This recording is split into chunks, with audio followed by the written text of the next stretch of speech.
Damage कैसे होता है? लीवर जो है ना वो second largest organ of the body है, जैसे कि alcohol that is the biggest contributor. Diet और lifestyle related there are many issues कि जिसकी वजह से लीवर डैमेज होता है, बट खास करके जब आपका मेटाबॉलिज्म ठीक से काम नहीं कर रहा हो और उसकी वजह से लीवर पे लोड पड़ रहा है। कुछ डिजीज ऐसे भी है जिसको हम non alcoholic fatty liver disease बोलते हैं। तो जो लोग अल्कोहल कंज्यूम नहीं करते हैं या तो कम मात्रा में कंज्यूम करते हैं, उनको भी लीवर डैमेज होने के चांसेस रहते हैं। फैटी लीवर जैसी कोई प्रॉब्लम है तो उसमें मेजर सिम्टम्स नहीं दिखते हैं। ऐसा नहीं है कि फैटी लीवर है तो आपको पेन होगा ही होगा, but there are certain things जो अगर कॉन्सिस्टेंटली लॉन्ग टर्म के लिए हो रही है, देन आपको आपका लीवर टेस्ट करवाना चाहिए।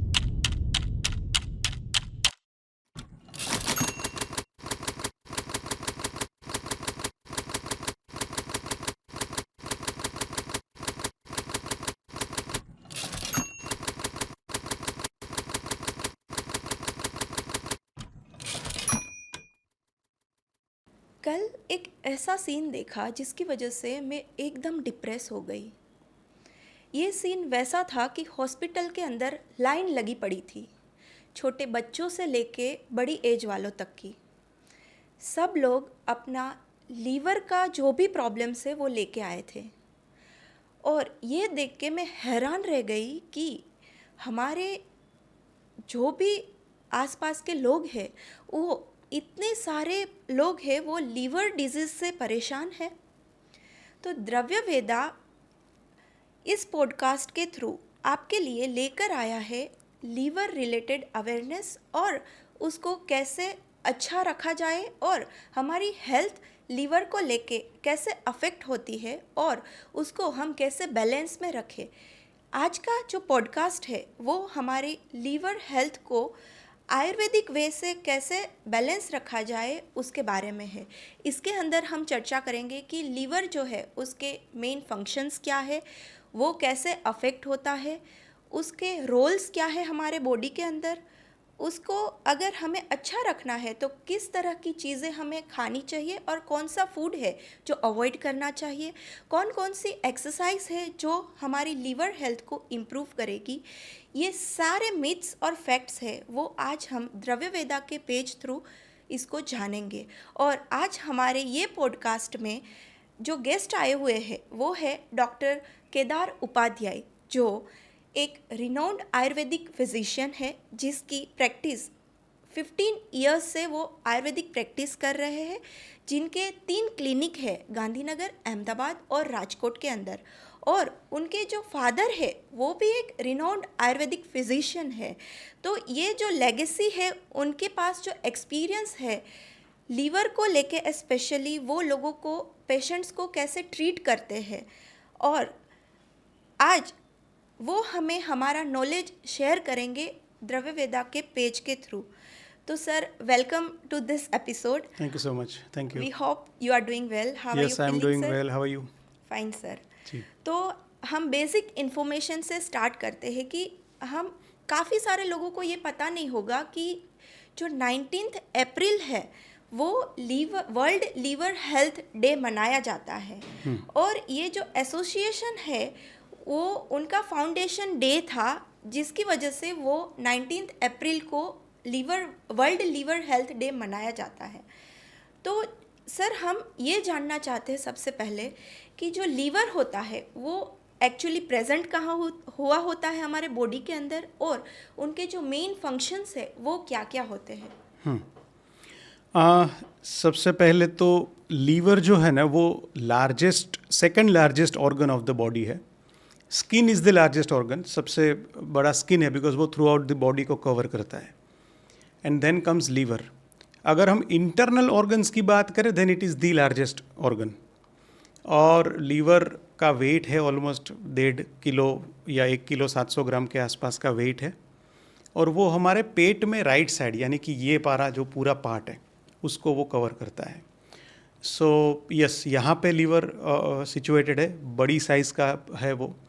और अगर हम लीवर के फंक्शंस की बात करें तो शायद ये 2 घंटे का या 1 घंटे का या 3 घंटे का पॉडकास्ट है वो सिर्फ उसी पे ख़त्म हो जाएगा, बिकॉज ऑलमोस्ट 500 से भी ज़्यादा फंक्शंस है लीवर के, छोटे मोटे, और भी इतने सारे फंक्शंस है कि अभी तक शायद साइंस उसको धीरे धीरे इवेल्युएट कर रहा है। बट मेजर फंक्शंस की अगर हम बात करें ना, तो सबसे पहली चीज़ जो है वो लीवर मेटाबॉलिज्म के लिए बहुत ही इफेक्टिव रिस्पॉन्सिबल है बॉडी में। दूसरी चीज़ जो है वो हमारे ब्लड को प्यूरिफाई करने के लिए वो सबसे रिस्पॉन्सिबल है। हमारी डाइजेस्टिव सिस्टम को इंटैक्ट रखने के लिए, बिकॉज लीवर जो है वो बाइल का सिक्रीशन करता है और उसकी वजह से हमारे डाइजेस्टिव एंजाइम्स जो है वो एक्टिवेट होते हैं, तो उसके लिए वो इम्पॉर्टेंट है। वो ग्लूकोज टू ग्लाइकोजन और ग्लाइकोजन टू ग्लूकोज का जो कन्वर्जन है वो करने के लिए भी वो रिस्पॉन्सिबल है। इसके अलावा कुछ टाइप के प्रोटीन्स बनाना, कुछ टाइप के एंजाइम्स बनाना, कुछ टाइप के हार्मोन्स बनाना, ये सारी चीज़ें भी लीवर के अंदर आती है। और major is the blood purification. So जो कुछ भी ब्लड है उसको प्यूरिफाई करना, केमिकल्स है या तो फिर कुछ ऐसे हार्मफुल चीज़ें जो है उसको प्यूरिफाई करना, ये सारी चीज़ें जो है वो लीवर के रोल में आती है। राइट, मतलब वो सारे जो भी मेटाबॉलिज्म होते हैं हमारे जी। बॉडी में, वो लीवर के थ्रू तो पास होना ही पड़ता है, राइट? यस। Absolutely fine. तो अब हमारे मन में हमेशा ये सवाल आता है कि लीवर डैमेज कैसे होता है, मतलब हम ऐसा कुछ क्या करते हैं कि जिसकी वजह से जो धीरे धीरे लीवर है वो ख़राब होना शुरू हो जाता है?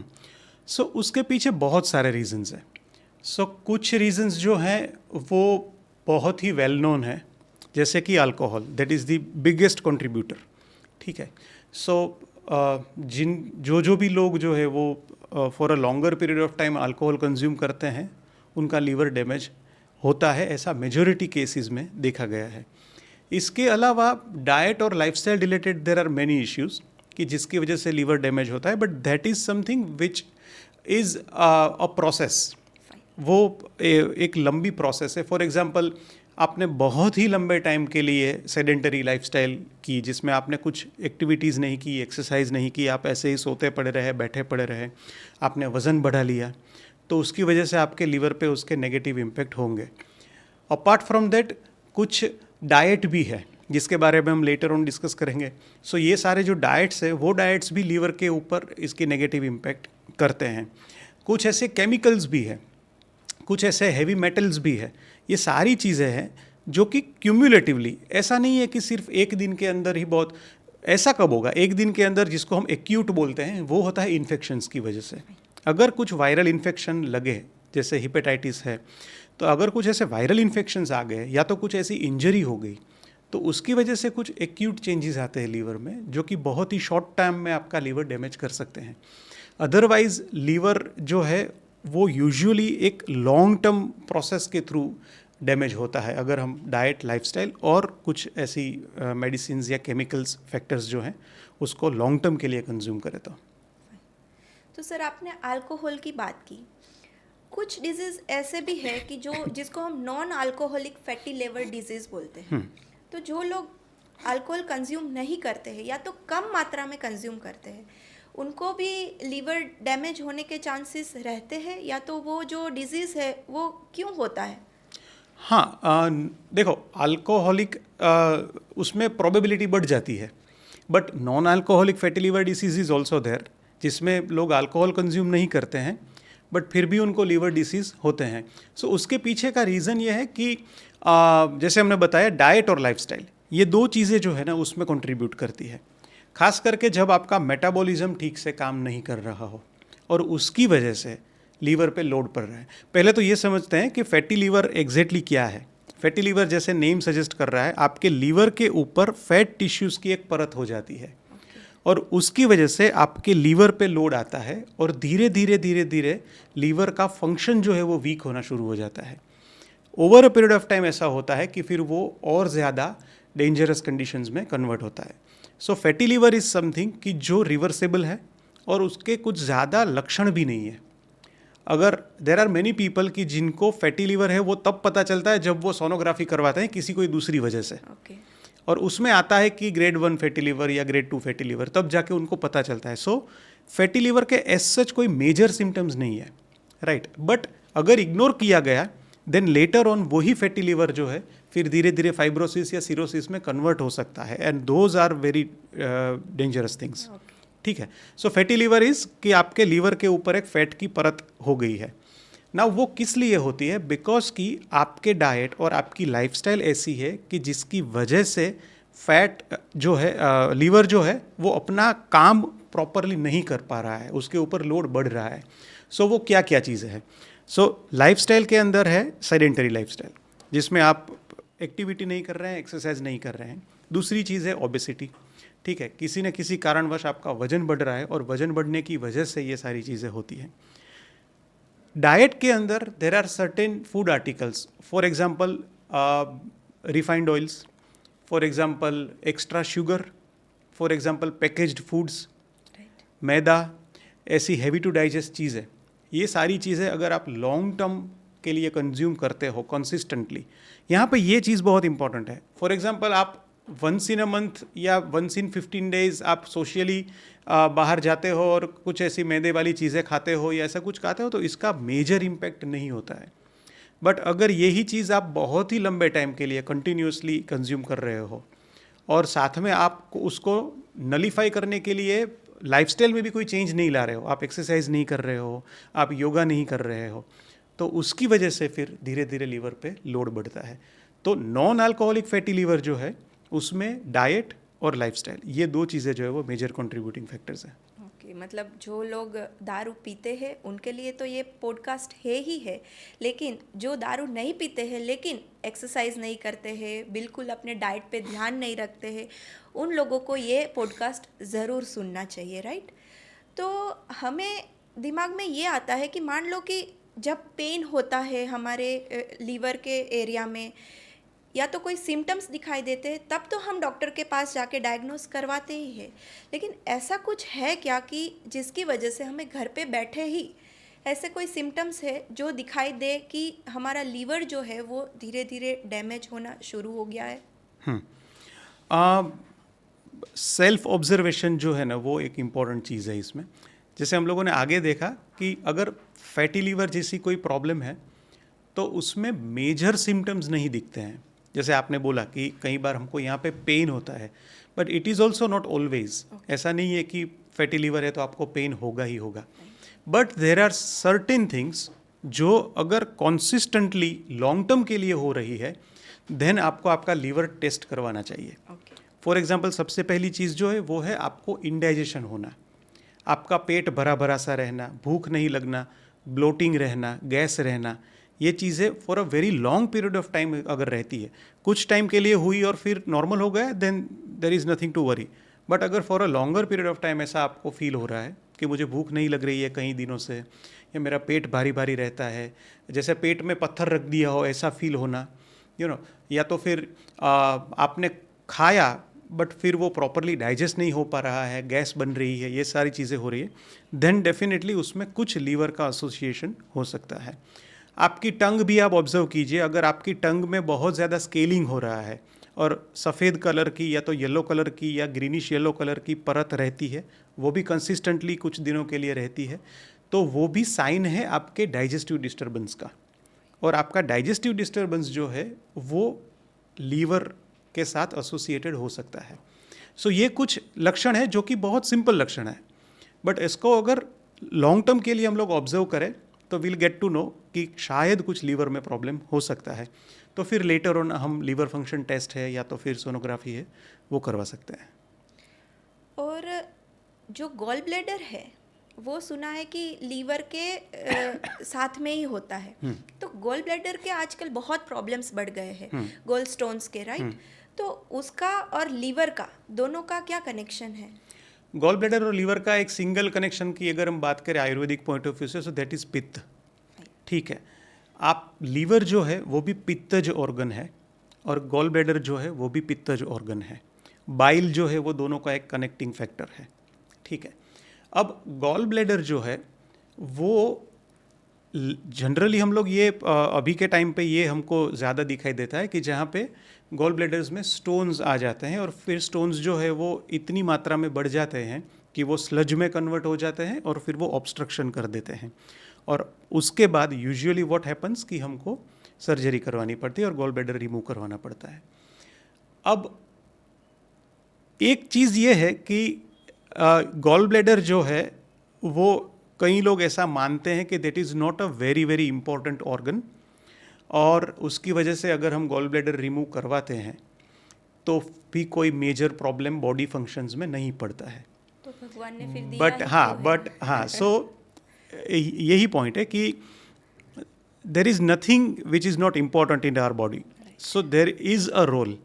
अब वो रोल क्या है, तो वो रोल जो है वो पित्त से रिलेटेड है, डाइजेशन से रिलेटेड है। तो मैंने ऐसे कई पेशेंट्स देखे हैं जिन्होंने गॉल ब्लैडर रिमूव करवाया है बट फिर लेटर ऑन उनको डाइजेशन से रिलेटेड इश्यूज कंसिस्टेंटली रहना शुरू हो जा रहा है, जिसमें यही सारी चीज़ें जो हम लोगों ने डिस्कस की कि गैस बन जाना, भूख नहीं लगना, ब्लोटिंग हो जाना, ये सारी चीज़ें जो कंटिन्यूसली उनको शुरू होती है।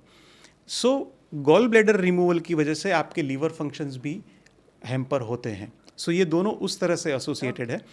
गॉल ब्लैडर भी साइलेंट है, सो अगर आपको गॉल स्टोन है तो भी आपको पता नहीं चलेगा, वो तभी पता चलेगा जब ऑब्स्ट्रक्शन होता है।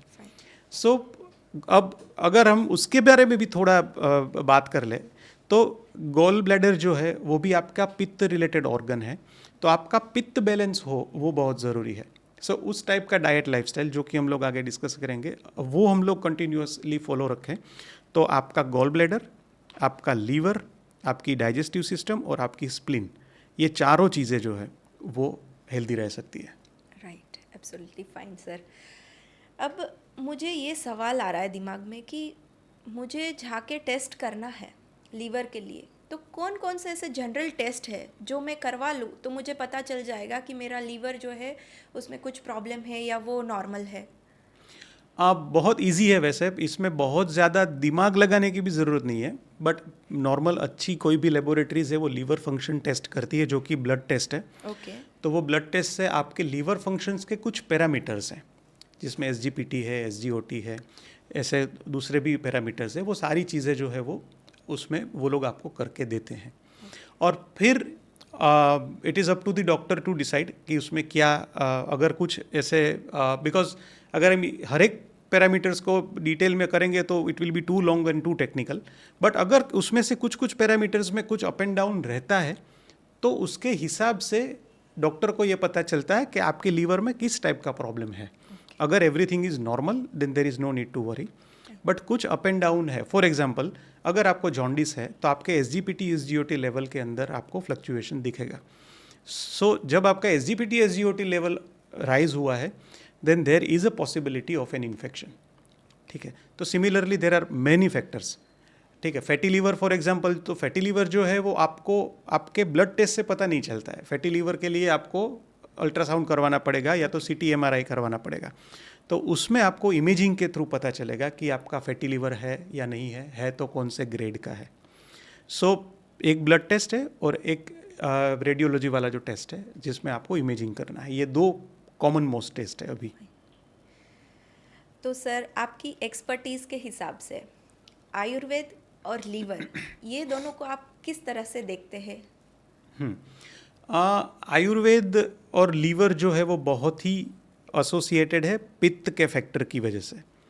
आयुर्वेद के हिसाब से 7 धातुएं हैं बॉडी में। ठीक है, अब ये सातों धातुएं हैं वो एक तरह से हमारे बॉडी का फाउंडेशन है। ठीक है, वो हमारे बॉडी को एक सपोर्ट देती है। अगर ये धातुएं हैं तो ही हमारा बॉडी नॉर्मली फंक्शन करता है। For example blood is a धातु, फॉर एग्जांपल बोन्स आर धातु, फॉर एग्जांपल मसल्स आर धातु। ठीक है, तो इसमें जो रक्त धातु है that is the second number. सबसे पहला जो है वो रस धातु है। रस धातु को आयुर्वेद में ऐसा कहा गया है कि हम जो कुछ भी खाते हैं, जो कुछ भी फूड हम लोग लेते हैं, उसका जो बेस्ट पार्ट है, उसका जो सार भाग है, वो रस धातु में कन्वर्ट होता है। और वो रस धातु जो है वो फिर रंजक पित्त के थ्रू रक्त धातु में कन्वर्ट होती है। So when it comes to pitta there are 5 types of पित्त इन आवर बॉडी, और वो पांचों पित्त जो है उनके अलग अलग फंक्शंस है, उनके अलग अलग एरियाज ऑफ फंक्शनिंग है। उसमें से एक पित्त जो है वो है रंजक पित्त। अब रंजक पित्त का काम ही है रस रंजना नाम, ऐसा संस्कृत में कहा गया है, जो कि हमारा रस धातु है उसका रंजन करके, उसका पिगमेंटेशन करके उसको रक्त में यानी कि ब्लड में कन्वर्ट करता है। नाउ एज पर आयुर्वेद ये जो रंजक पित्त है ना वो लीवर के अंदर स्थित है।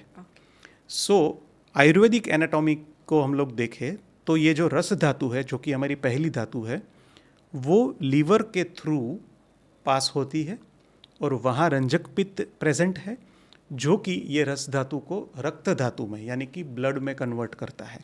एंड देन जो ये ब्लड है वो पूरे बॉडी में फैलता है और वो हमारे बॉडी को नरिशमेंट प्रोवाइड करता है। सो लीवर जो है वो इन अ वे ब्लड का आशय, रक्ताशय जिसको बोलते हैं, वो रोल प्ले करता है आयुर्वेद के हिसाब से। तो मतलब जो लीवर अगर हमारा है उसके फंक्शन में कुछ भी प्रॉब्लम आया हो तो कौन से दोष है जिसकी वजह से ये प्रॉब्लम आ सकता है? वैसे देखा जाए तो तीनों दोषों का अपना अपना रिस्पॉन्सिबिलिटीज है, लेकिन पित्त इज द मेजर फैक्टर। ठीक है, जो पित्त बढ़े, फॉर एग्जाम्पल आपको हम थोड़ा सा रिवर्स कैलकुलेशन करके देखें ना तो हमको इजीली समझ आएगा। फॉर एग्जाम्पल आपका लीवर में प्रॉब्लम है तो आपको डॉक्टर कौन से फूड लेने का मना करेंगे? स्पाइसी फूड नहीं लेना है आपको, ठीक है। बहुत ज़्यादा तीखा या तो बहुत ज़्यादा फ्राइड फूड या तो बहुत ज़्यादा मसाले वाला नहीं लेना है, ठीक है। बहुत ज़्यादा हेवी टू डाइजेस्ट फूड नहीं लेना है, सिंपल फूड रखना है। अब अगर ये स्पाइसी, हेवी टू डाइजेस्ट, मिर्ची वाला फूड, मसाले वाला फूड देखे तो ये क्या है? ये सारी चीज़ें जो आपके पित्त को बढ़ाने वाली चीज़ें हैं, आपके पित्त को इम्बेलेंस करने वाली चीज़ें हैं। सो इन अ वे आपका पित्त के इम्बेलेंस की वजह से ही आपका लीवर अभी डैमेज हुआ है। तो आपको डाइट में ऐसे चेंजेस करने हैं जिसकी वजह से आपका पित्त कंट्रोल में रहे ताकि आपके लीवर को हील होने में इजी हो जाए। So pitta is the dominating factor. बाकी डेफिनेटली वायु भी है, कफ भी है, उनके भी रोल प्ले हैं, but pitta is something which is directly associated with liver. और सर आपने दूसरे पित्त मतलब 5 टाइप के पित्त है बोला, राइट? तो उसमें से एक आलोचक पित्त जो हमारे आइज के आसपास के एरिया में होता है, तो ऐसा मैंने मतलब सुना है कि जब भी हमारे लीवर में कुछ प्रॉब्लम हो तो हमें यहाँ पे आइज के आसपास वाइट कलर का फॉर्मेशन हो जाता है। तो क्या वो दोनों का कुछ कोरिलेशन है कि लीवर खराब हुआ और आइज हमें इशारा देती है कि देयर इज सम प्रॉब्लम? हाँ, उसमें है ना, ऐसा है कि देखो पूरा बॉडी एक तो इंटरलिंक्ड है, राइट, ठीक है। बट अगर जॉन्डिस हुआ फॉर एग्जांपल, तो हमारी आंखें येलो हो जाती है। वाई? बिकॉज वो बिलीरुबिन का फैक्टर है। अब आलोचक पित्त जो है ना वो कहीं ना कहीं एक प्रकार, देखो जब हम बात करते हैं टाइप्स ऑफ पित्त के बारे में या टाइप्स ऑफ कफ के बारे में, तो ऐसा नहीं है कि वो सिर्फ एक स्ट्रक्चरल एंटिटी ही है, राइट, यू नो, वो फंक्शनल एंटिटी भी है। सो ऐसा नहीं, जैसे हम लोग डाइसेक्शन करेंगे आंखों में तो कोई हमको देखेगा नहीं कि ये आलोचक पित्त है, right. It is not something कि कोई एक चीज़ या कोई वस्तु नहीं है, वो फंक्शनल एंटिटी भी है, ठीक है। तो उसमें जब बिलीरुबिन बढ़ता है तो उसकी वजह से हमारी आंखों में वो दिखाई देता है। सिमिलरली आपने जैसे बोला कि लीवर फंक्शन में कुछ प्रॉब्लम होता है तो वो हमारी आंखों में विजिबल होता है, वाइटिश कलर का वो दिखता है या येलोइश वाइट दिखता है। सो इन अ वे वो हमारे पित्त का ही एक रिफ्लेक्शन है। सिमिलरली बॉडी में जब येलोइशनेस हो जाता है बिलीरुबिन की वजह से, तो वो बिकॉज की भ्राजक पित्त जो है वो हमारी स्किन पे प्रेजेंट है, तो उसका association we can not deny, वो उसका एसोसिएशन होगा तभी जाके वो रिफ्लेक्शन आता है।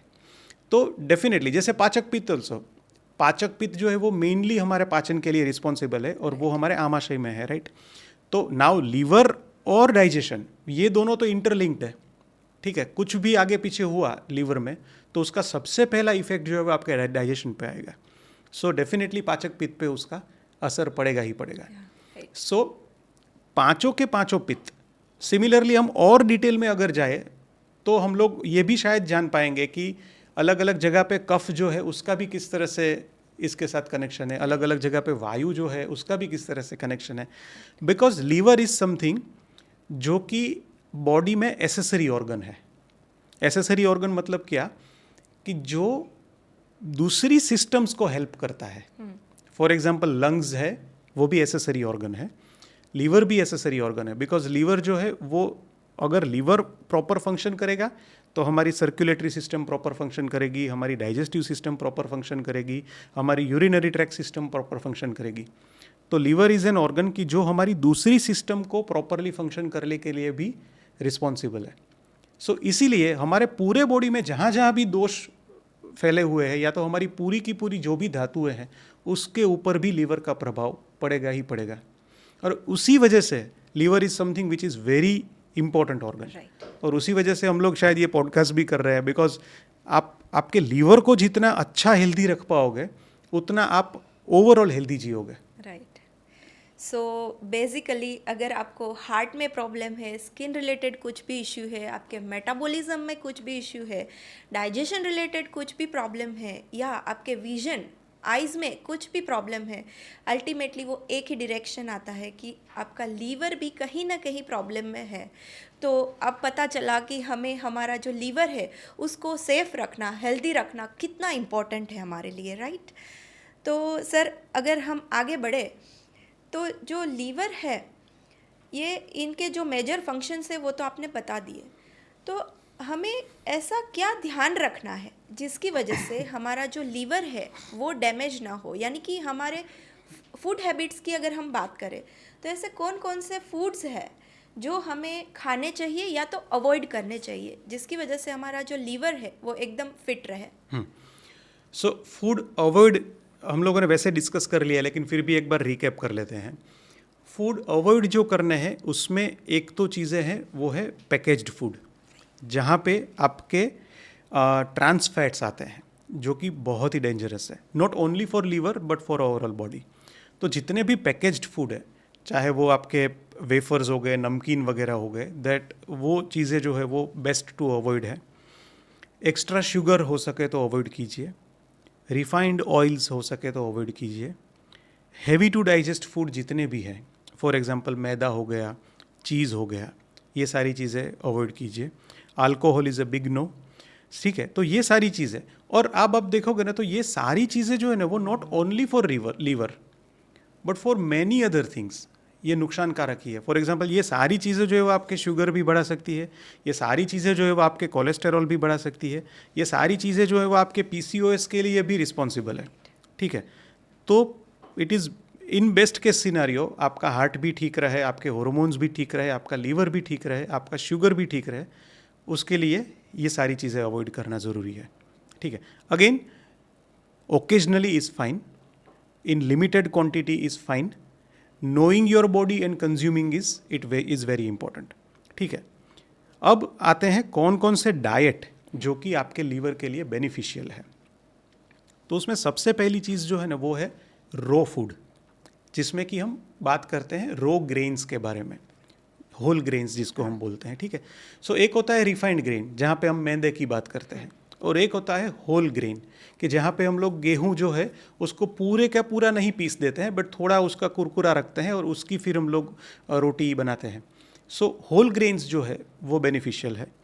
दूसरी चीज़ें जो है वेजिटेबल्स, ठीक है, और वेजिटेबल्स भी हो सके तो थोड़े बॉइल्ड फॉर्म में लीजिए। बॉइल्ड वेजिटेबल्स आप रेगुलरली ले सकते हैं, आप नट्स ले सकते हैं, आप कुछ टाइप के पल्सेस जो कि इजी टू डाइजेस्ट है, फॉर एग्जांपल मूंग है, तुअर है, ये सारी चीज़ें हैं वो इजी टू डाइजेस्ट है, तो उसको आप ले सकते हैं। सो और यहाँ पे मैं आपको सिर्फ वेजिटेरियन ऑप्शंस दे रहा हूँ। सो ये सारी चीज़ें, फ्रूट्स भी आप ओकेजनली आपके बॉडी टाइप के हिसाब से ले सकते हैं। सो अगर हम बात करें ना तो oily food, fried food, packaged food, ये सारी चीज़ों को आप अवॉइड कीजिए, हेल्दी डाइट पे शिफ्ट हो जाइए। अगर लोग पूछते हैं कि फिर ऑयली फूड नहीं लेना है तो ऑयल में क्या यूज़ करें, तो ऑयल में आप नॉन रिफाइंड ऑयल यूज़ कर सकते हैं इन अ वेरी लिमिटेड क्वांटिटी, ठीक है। यहाँ पे गुजरात में हमारे एक प्रॉब्लम ये है कि बहुत ऑयली फूड हम लोग प्रीफर करते हैं, हमारी दाल में, सब्जी में ऑयल बहुत रहता है। पंजाब साइड भी पंजाबी सब्जी में ऑयल बहुत रहता है, तो उसको थोड़ा रिस्ट्रिक्ट कर सकते हैं हम। Cold press oils are a very good option, कि जहाँ पे आप cold press coconut oil use कर सकते हैं, cold press sesame oil use कर सकते हैं, up to your taste and up to your body type, so वो कर सकते हैं। इसके अलावा ghee is something which can be used, because ghee के लिए कई लोग ऐसे मिसकंसेप्शन में है कि घी जो है वो आपका कोलेस्टेरॉल बढ़ाता है, घी जो है वो आपका वज़न बढ़ाता है, और वो जो है वो आपके बॉडी के लिए इतना हेल्दी नहीं है, ऐसा कई लोग बोलते हैं. Now there are two aspects. एक ये चीज़ है कि आप कैसा घी, कौन सा घी कंज्यूम करते हो, बिकॉज मार्केट में अभी बहुत टाइप के घी मिल रहे हैं. So what I personally recommend from my experience is कि आप गाय का घी लीजिए, और वो भी प्योर गाय का घी लीजिए. अगर आपके कोई रिलायबल रिसोर्स हैं तो उनसे लीजिए. थोड़ा हम लोग इसको बैक ट्रैक करें लोगों को बेटर अंडरस्टैंडिंग के लिए. तो हम जो कुछ भी फूड खाते हैं ना, वो फूड का हमारे बॉडी पे ओवरऑल इफेक्ट होता है. और food is not just the nutrition और हमारी भूख मिटाना, ऐसा नहीं है. There are many other aspects of food. ठीक है, उसके अंदर फूड के अंदर एक टाइप की कॉन्शियसनेस भी है, फूड के अंदर एक टाइप की एनर्जी भी है. राइट, जिसको हम प्राणिक वैल्यू बोलते हैं. जिसको हम प्राणिक वैल्यू बोलते हैं. राइट. अब होता क्या है कि जब हम दूध या घी कंज्यूम करते हैं तो हमको आइडियल केस सिनारियो में ये देखना चाहिए कि उसका सोर्स जो है वो कहाँ से है. राइट. फॉर एग्जाम्पल, ये गाय जो है उसका दूध या ये गाय का घी, ठीक है, अब वो गाय जो है वो कैसी कंडीशन में है, वो गाय क्या खाती है. हमारे यहाँ सिटीज़ में एक बिगेस्ट प्रॉब्लम ये भी रहता है कि हमको पता नहीं है. राइट. हमको चलो रिसोर्स मिल जाएगा कि यहाँ पे कोई एक तबेला है और वहाँ पे आपको गाय या भैंस का दूध मिल जाएगा, बट हमको ये नहीं पता है कि वो तबेले में रहने वाली गाय या भैंस जो है उनकी कंडीशन क्या है, वो कैसे वातावरण में रहती है, उनको क्या खाना मिल रहा है, प्रॉपर फूड मिल भी रहा है या नहीं मिल रहा है, उनको ऑक्सीटोसिन की इंजेक्शन वो लोग देते हैं, उसकी वजह से ज़्यादा लैक्टेशन होता है, but that is forced lactation. ठीक है, उनकी बॉडी फिजियोलॉजी के अगेंस्ट है वो. राइट. सो ये सारी चीज़ें मैटर करती है. So it is not in everyone's control कि यार ये सारी चीज़ें वो जो है उसका आप मॉनिटरिंग करें. राइट. बट एटलीस्ट अगर हमारे कंट्रोल में है, फॉर एग्जांपल, अगर आप किसी ऐसे व्यक्ति को जानते हो जिनके पास अपनी खुद की गाय है, तो आप उनसे बात करो, उनको बोलो, भले वो ज़्यादा से ज़्यादा क्या करेंगे, वो ज़्यादा थोड़े पैसे ज़्यादा देंगे या ऐसा कुछ होगा, बट उनसे बात करें कि हमको प्योर फॉर्म में मिल्क या घी चाहिए, और आप उनसे पूछो कि ये गाय को आप क्या खिलाते हो, ये किस तरह से आप इसका उसको रख रखाव वगैरह कैसे करते हो. ये सब चीज़ें पूछने के बाद आपको सेटिस्फेक्शन मिले कि नहीं, this is something which is good, तो फिर आप वो गाय का दूध या वो गाय का घी ले सकते हैं. सो देर आर पीपल ऑल्सो, कुछ ऐसी गौशाला भी है कि जो गाय को बहुत अच्छी तरीके से रखती है, उनका देखभाल करती है. सो ऐसा नहीं है कि ओनली डार्क साइड है, देर आर पीपल, बट उनको हमको फाइंड आउट करना पड़ेगा. So coming to the point, ghee का जो हमारा कॉन्सेप्ट था कि घी हमारे लिए नुकसानकारक है या घी हमारे लिए हेल्दी नहीं है, उसके पीछे ये रीजंस भी है कि आप कौन सा घी कंज्यूम करते हो. राइट. क्योंकि आज घी का नाम पढ़ते ही लोग बिग नो, हाँ, मतलब शॉक हो जाते हैं हाँ. कि कैसे खाएंगे. सो अब अगर हम देखें तो आयुर्वेद में तो घी को ओजस के लेवल पे रखा है. Right. Now ojas is something which is equivalent to our body's vitality. Right. ठीक है, तो उस लेवल पे घी को रखा हुआ है कि आप अगर घी का कंजम्पशन करेंगे तो आपकी ओवरऑल बॉडी वाइटलिटी बढ़ेगी. और वो हमने देखा भी है, हमारी आगे की जनरेशन, हमारे पेरेंट्स है, हमारे ग्रैंड पेरेंट्स जो है वो गाय का घी, गाय का दूध वो ही खा के बड़े हुए हैं. राइट. सो अगर प्योर फॉर्म में गाय का घी है और अगर वो आपकी बॉडी को समझ के लिमिटेड क्वांटिटी में ले रहे हैं, then it is beneficial only. उसमें कोई नुकसान नहीं है. वो आपको नरिश करेगा, आपके सारे बॉडी की धातुओं को नरिशमेंट प्रोवाइड करेगा, और साथ ही साथ में वो सारे ऑर्गन्स को भी नरिशमेंट प्रोवाइड करेगा. It has been in research कि घी जो है वो आपके HDL कोलेस्टेरॉल को इम्प्रूव करता है, जो कि आपका हाई डेंसिटी लिपिड्स हैं, जो कि आपके हार्ट फंक्शनिंग को हेल्प करता है. राइट. सो हाँ, ऐसा कोई घी है जिसमें ट्रांस फैट्स है, जो कि वेजिटेबल घी वगैरह है, तो उससे आपको नुकसान हो सकता है. बट अगर प्योर फॉर्म में गाय का घी ले रहे हो, then there is nothing wrong. Quantity is something which we should always keep in mind. Right. ठीक है, बिकॉज क्वांटिटी है वो ही रोल प्ले करती है सारी चीज़ों का. सो लिमिटेड क्वांटिटी में ले, प्योर चीज़ें ले, then there is nothing wrong in it. Ghee आप ले ही सकते हो. और अगर हम इंडिया की बात करें तो इंडिया के कई रीजंस ऐसे हैं कि जो रीजन वाइज अपना रीजनल फूड खाते हैं और उसके अंदर जो फैट्स और ऑयल्स है वो अलग अलग टाइप के यूज़ होते हैं. जैसे नॉर्थ इंडिया की बात करें तो वहाँ पे सरसों का तेल वो ज़्यादा क्वांटिटी में यूज़ होता है. साउथ की बात करें तो कोकोनट ऑयल ज़्यादा यूज़ होता है. गुजरात साइड की बात करें तो यहाँ पे घी और ग्राउंडनट ऑयल ये ज़्यादा मात्रा में यूज़ होता है. तो इसका को रिलेशन है हमारे हेल्थ, लीवर और जो भी फूड खाते हैं उसके लिए, क्योंकि काफ़ी लोग ऐसे हैं जैसे कि इंडिया के बाहर हम देखें तो वहाँ पे घी का इतना कल्चर नहीं है, राइट. तो ये जो कंसेप्ट है हमारा कि लोकली जो भी ग्रो होता है हमारे देश के आसपास वही फूड हमारे हेल्थ के लिए बेस्ट है. तो अगर मान लो कि कोई फॉरेन में रहता है तो उनको अपने कल्चर की चीज़ें अडेप्ट करनी हो, तो जैसे कोई ऑलिव ऑयल है, जो कंट्रीज़ है जो ऑलिव ऑयल पे डिपेंड होती है, कोई कंट्रीज़ है एवोकाडो ऑयल पे डिपेंडेंट है, तो उनको अगर वही अपना लोकल रीजनल ऑयल्स और इंग्रेडिएंट्स जो भी वेजिटेबल्स वगैरह वहाँ पे उगते हैं वो खाएंगे तो सेम इफ़ेक्ट देगा जो हम हमारा लोकल रीजनल फूड खाते हैं.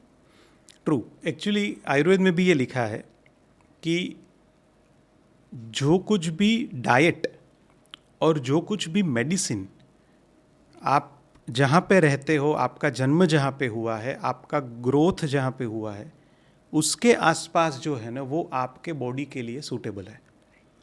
और वो हम लोगों ने देखा भी है. फॉर एग्जांपल मैं आपको बात बताऊं तो साउथ इंडिया में rice is the staple food. Right. But यहाँ पे ऐसा कॉन्सेप्ट है कि राइस खाएंगे तो वज़न बढ़ेगा. But there are very few people South India में जो कि ओबेज है. उनके सभी में, मतलब आई एम नॉट सेइंग कि कोई ओबेज नहीं है, there are obese people in South India also, but उनका स्टेपल फूड राइस है जो कि वो लोग बरसों से खा रहे हैं, जनरेशन्स से खा रहे हैं. So now they can not stop eating rice. But even then अगर उनका डाइट बैलेंस्ड है, उनकी लाइफस्टाइल बैलेंस्ड है, तो rice is not causing any problem to them. यहाँ पे क्या होगा कि जो रीजन है, जो जियोग्राफी है, उनका जो स्टेपल फूड है वो इन जनरल सभी के लिए सूटेबल है. उसका एक दूसरा भी मैं आपको एग्जांपल दूँ. यूजुअली हम लोग विरुद्ध आहार की बात करते हैं, ठीक है. अब विरुद्ध आहार में ऐसा मानते हैं कि भाई विरुद्ध आहार खाने से हमारे बॉडी में अलग अलग टाइप के प्रॉब्लम्स हो सकते हैं. फॉर एग्जांपल स्किन डिसीज़ हो सकते हैं या तो फिर मेटाबॉलिज्म से रिलेटेड प्रॉब्लम्स भी हो सकते हैं. अब विरुद्ध आहार में there are certain food, for example अगर हम थोड़ा डिटेल में देखें ना तो दूध और खिचड़ी विरुद्ध आहार है. राइट. बिकॉज सॉल्ट जो है और मिल्क वो दोनों एक साथ लेने का आयुर्वेद में निषेध है. तो दूध खिचड़ी विरुद्ध आहार है. अब आप देखें तो गुजरात सौराष्ट्र में बरसों से गांव में रात का food most of the times दूध खिचड़ी होता है. ठीक है, लोग खेतों में जाके आते हैं, इट इज़ वेरी इजी, आप खिचड़ी बना लो और आपके घर का ही दूध होगा, तो रात को लोग दूध खिचड़ी वगैरह खा के सो जाते हैं. और ये it has been there since years and years. तो आयुर्वेद में ये विरुद्ध आहार है, but at the same time Ayurveda में एक कॉन्सेप्ट है जिसको सात्म्य कॉन्सेप्ट बोलते हैं. सात्म्य क्या है? सात्म्य is over a period of time जो विरुद्ध आहार है वो आपके बॉडी के लिए सूटेबल हो जाता है, सात्म्य हो जाता है, एडेप्ट कर लेते हैं, लाइक एडेप्टेबिलिटी है. तो उसकी वजह से फिर वो हमारे लिए विरुद्ध आहार नहीं रह जाता. हाँ, कुछ कुछ लोगों में उसका भी प्रॉब्लम, वो फिर पर्सनल बॉडी टाइप के ऊपर, आपके पर्सनल बॉडी प्रकृति के ऊपर जाता है, कुछ उनकी इफेक्ट होती है. कुछ लोगों को खिचड़ी खाने से भी गैस होता है, बट दैट इज़ समथिंग कि वो उनकी पर्सनल प्रकृति का कुछ इम्बेलेंस है. बट अदरवाइज गुजरात में या सौराष्ट्र रीजन में या ये जो हमारा नॉर्थ वेस्ट रीजन है इंडिया का, उसमें दूध खिचड़ी है, या तो कोई लोग जो है वो सॉल्ट वाले राइस खाते हैं दूध के साथ. सो ये चीज़ें हैं वो अब इतना विरुद्ध आहार नहीं रहा है. राइट. बिकॉज वो हमारा बॉडी ने उनको एडेप्ट कर लिया है. So coming back to our original discussion, जो कुछ भी यहाँ पे उगता है, लोकली उगता है, वो हमारे बॉडी के लिए नेचुरली अडेप्टेड है. तो उसकी वजह से वो सारे फूड आर्टिकल्स के साइड इफ़ेक्ट्स होना इज़ वेरी लेस लाइकली. होते हैं side effects, but then there are other factors also. Otherwise it is very less likely. At the same time आपने ऑलिव्स की बात की, एवोकाडोज की बात की. So olives and avocados are very nutrient rich food. So we are not denying कि ये चीज़ें नहीं लेनी चाहिए. राइट. वो भी ले सकते हैं. यहाँ पे अभी भी मतलब देर आर मेनी पीपल की जो रेगुलरली ऑलिव ऑयल अपने खाने में यूज़ कर रहे हैं, या तो एवोकाडोज यूज़ कर रहे हैं. ठीक है. So nothing wrong in it. उनकी जो न्यूट्रिशनल वैल्यूज़ है वो हमारे बॉडी को मिलेगी. बट लोकल फूड जो है ना, वो द मोस्ट सुटेबल फूड है हमारे लिए. Now it is up to us to decide. जैसे मेरे लिए क्या है कि मेरे लिए लोकल फूड जो है वो मेरे लिए बेस्ट है, बट मुझे ये पता है कि मेरी प्रकृति को एक हद से ज़्यादा अगर मैं गार्लिक खाऊंगा फॉर एग्जांपल, तो वो मेरे लिए सूट नहीं हो रहा है. So I am reading my body, I am knowing my body. उसी तरह से हमारे व्यूअर्स को या जो भी लोग ये पॉडकास्ट सुन रहे हैं, देख रहे हैं, उनको सिर्फ ये डिसाइड करना है कि मेरे बॉडी के लिए क्या इफेक्टिव है, मेरे बॉडी के लिए क्या नुकसानकारक है. वो एक बार आप डिसाइड कर लो, वो देख लो. कई लोगों को रात में खट्टाश खाएंगे तो दूसरे दिन जो है वो जॉइंट पेन होने लगेंगे, तो रात को खट्टी चीज़ें अवॉइड कर दीजिए. कई लोगों को एक्सेसिव स्पाइसी खाएंगे तो एसिडिटी हो जाएगी या तो डाइजेस्टिव इश्यूज हो जाएंगे. तो इट मीन्स कि आपका बॉडी जो है वो ये सारी चीज़ों को एक्सेप्ट नहीं कर पा रहा है. So that is something which is every one's responsibility to listen to your body, to read your body and then apply the changes accordingly. But yes, vocal for local तो है. Local food is something which should be taken. Right. तो summarise कर देते हैं जो हमारी food habits है liver health को लेके, और आप जो कन्फ्यूजन में है कि हम क्या खाएं और क्या ना खाएं, तो हमेशा एक ही चीज़ याद रखो कि जो आपके मम्मी हैं, माता जी है, वो उनकी थाली में लेके आपके पीछे जो घूमती है, वो थाली के अंदर जो फूड है वो आपके लिए बेस्ट है. क्यों? क्योंकि वही फूड है जो आपको नरिशमेंट देता है, वही फूड होगा जो लोकली ग्रोन होगा और आपके बॉडी को नरिशमेंट देगा. राइट. क्योंकि कोई भी मम्मी ऐसी नहीं होती कि जो गुजरात के अंदर बड़ी हुई है और वो अपनी थाली में पिज़्ज़ा लेके अपने बच्चे के पीछे जाए कि नहीं बेटा खा लो खा लो. और कोई भी साउथ इंडिया के रीजन की कोई भी माँ नहीं होगी जो कर्ड राइस लेके जाएगी अपने, जो कर्ड राइस के अलावा और कुछ लेके जाएगी अपने बेटे या बेटी के लिए अपनी थाली में लेके, क्योंकि वही फूड है जो लोकल है उसके लिए और न्यूट्रिशियस है. और हमेशा वही फूड चूज़ करो जो आप रोज़ खा सको. आपको जो क्रेविंग्स होगी वो कुछ फूड की होगी और वो कुछ टाइम के लिए होगी, लेकिन वो फूड आपको रोज़ नरिशमेंट नहीं देगा और वो आपको न्यूट्रिशन नहीं देगा. तो हमेशा लोकली ग्रोन चीज़ें ही खाइए ताकि हमारा जो मेटाबॉलिज्म है, हमारा जो गट हेल्थ है, हमारा जो लीवर हेल्थ है, वो मेंटेन रह सके. तो सर अब बात करते हैं हम हमारे लीवर हेल्थ को अच्छी रखने के लिए ऐसी कौन सी एक्सरसाइज है जो हमें फॉलो करनी चाहिए. पर्सनली स्पीकिंग एक्सरसाइज जो है ना, उसमें कुछ ऐसी एक्सरसाइज जो कि हमारे ओवरऑल बॉडी को अप टू द मार्क रखे. फॉर एग्जांपल कार्डियो एक्सरसाइजेस सारी जो कि हमारा मेटाबॉलिज्म रेगुलेट करती हैं. ठीक है. जिसमें आपका वॉकिंग आ गया, उसमें आपका जॉगिंग आ गया, आपका साइकिलिंग आ गया. सो ये सारी चीज़ें जो आप रेगुलरली कीजिए. If you ask me, I would advise 5000 steps daily. ठीक है. वो आपको करने हैं और वो भी ब्रिस्क वॉकिंग करना है. सो दैट कि मतलब आपको प्रॉपर वो फील होना चाहिए कि मैंने आज वॉकिंग किया है. आपका पसीना छूट जाना चाहिए, आपकी सांसें फूल जानी चाहिए. ऐसा ब्रिस्क वॉकिंग कीजिए. आप गार्डन में घूम रहे हो ऐसा वॉकिंग नहीं. ठीक है. So that is something which is very important. इसके अलावा देर आर सर्टेन आसनाज जो कि आप कर सकते हैं. मैं आसन के लिए I am not the right person I would say. So मैं पर्टिकुलर आसन का आपको एडवाइस अभी नहीं दे पाऊँगा. बट यस, आसन is a very technical thing. So it is always advisable कि आप किसी योग गुरु के पास या कोई योग एक्सपर्ट है उनके अंडर गाइडेंस में आसन वगैरह कीजिए. बट यस, एक चीज़ है जो कि यूनिवर्सली अप्लाइड है और वो है आपके सूर्य नमस्कार. ठीक है। सो इसमें आपके पूरे बॉडी के सारे फंक्शंस को, आपके सारी सिस्टम्स को, आपके सारे ऑर्गन्स को नरिशमेंट मिल जाता है, ठीक है। सो सूर्य नमस्कार is something which you can do it regularly. इसके अलावा आप प्राणायाम कर सकते हैं। सो प्राणायाम में I would advise anulom vilom and bhramari, ये 2 प्राणायाम जो है वो आप रेगुलरली कर सकते हैं, जो कि आपके ओवरऑल बॉडी माइंड को हेल्प करेंगे एंड इवेंचुअली आपके लीवर हेल्थ के लिए भी वो इफेक्टिव है। एंड सर, एक आप जो है वो म्यूज़िक इंडस्ट्री से बहुत ही जुड़े हुए हैं, राइट? और आपकी एक्सपर्टीज़ है म्यूज़िक कंपोजिंग और सिंगिंग का। तो एक सवाल ये आता है मेरे मन में कि म्यूज़िक थेरापी और हमारे बॉडी के जो फंक्शनिंग ऑर्गन्स है, उन दोनों के बीच में कोई रिलेशनशिप है या उनको ट्रीटमेंट मिल सकता है क्या म्यूज़िक थेरापी से? यस मिल सकता है। एक्चुअली देखो, आपको पता है राइट कि माइंड और बॉडी दोनों कनेक्टेड है, राइट। जब भी हमारा माइंड डिस्टर्ब है तो वो हमारे बॉडी पे रिफ्लेक्ट करेगा।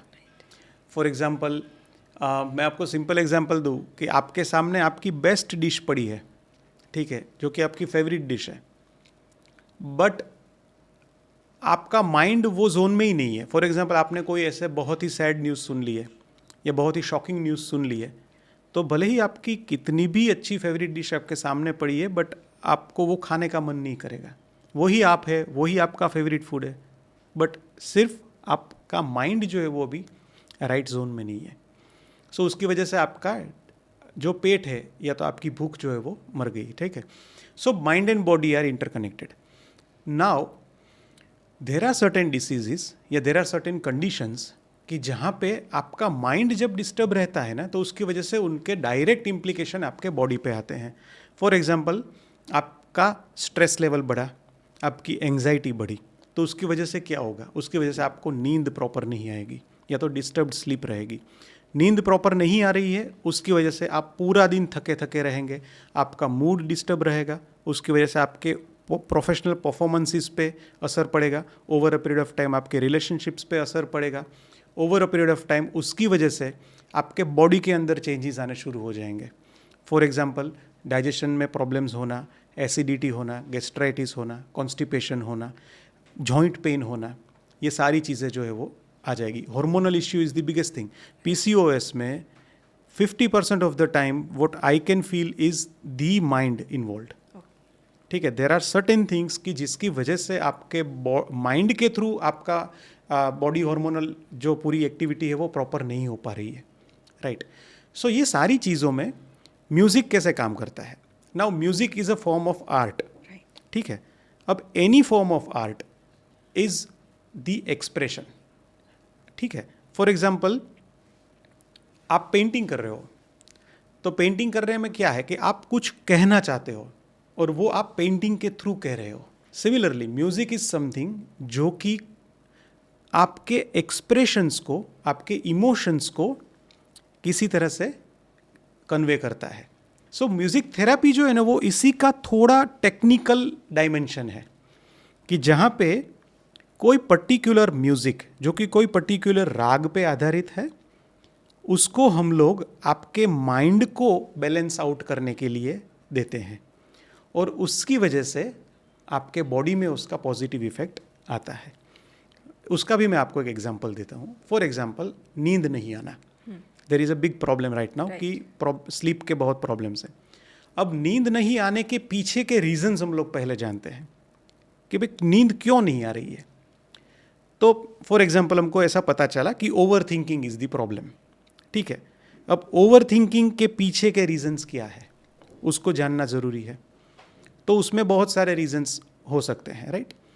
सो इवेंचुअली हम लोग एक रूट पे पहुंचते हैं कि अगर मुझे नींद नहीं आ रही है तो उसके पीछे मेरा क्या एक रूट कोज है, ऐसी कौन सी? इट माइट बी कुछ चिंता, इट माइट बी कि कुछ इनसिक्योरिटीज़, कुछ ऐसी चीज़ है जो कि सतत कंटिन्यूअसली मेरे माइंड में होवर आउट कर रही है और उसकी वजह से मुझे नींद नहीं आ रही है।